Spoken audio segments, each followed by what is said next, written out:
Hello সবাইকে, তোমরা সবাই কেমন আছো? আশা করি সবাই ভালো আছো। আমিও আজকে দুর্গাপূজা মেকআপ লুকের আরেকটা ভিডিও নিয়ে এসেছি। তো তোমরা দেখো, কেমন লাগছে প্লিজ জানিও।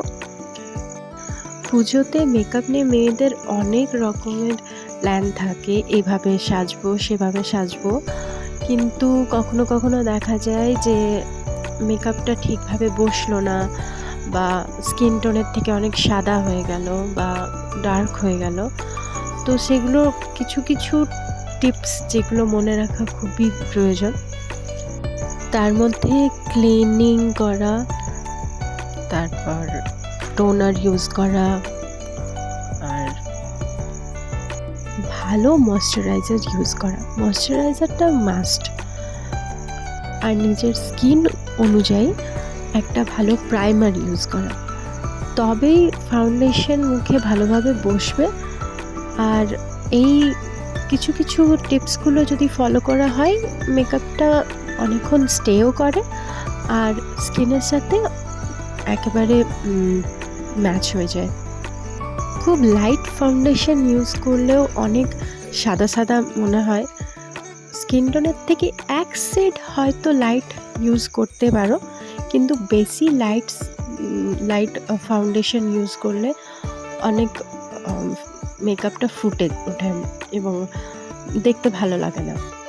তো আমার মেকআপের সমস্ত প্রসেস আমি প্রথম থেকেই বলে আসছি, এখনও তোমরা দেখলে ভালো করে ভিডিওর মধ্যে সবই একইভাবেই করে এসছি। আমি এভাবেই মেকআপ করে থাকি সাধারণত, খুব একটা বেশি কিছু স্টেপ নেই।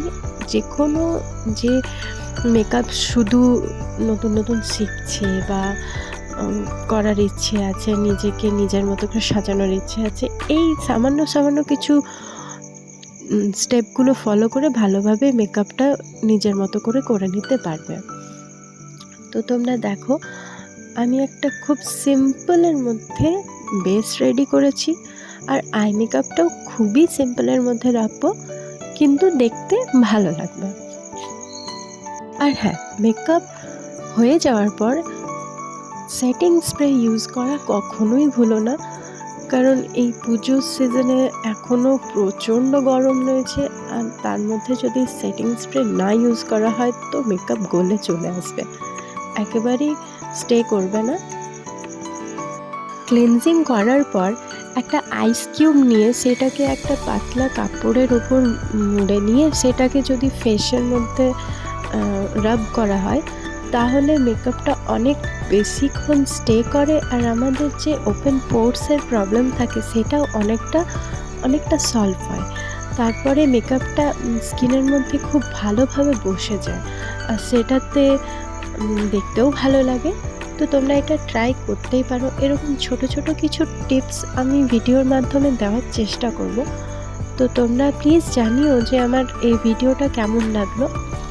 আমি খুব সিম্পলের মধ্যে সমস্তটা চেষ্টা করি রাখার, কারণ খুব বেশি হেভি মেকআপ আমারও পছন্দ নয়। তো তোমরা প্লিজ জানিও কমেন্টে কেমন হয়েছে, কেমন লাগলো। আর থ্যাংক ইউ সো মাচ তোমাদের সময় দেওয়ার জন্য।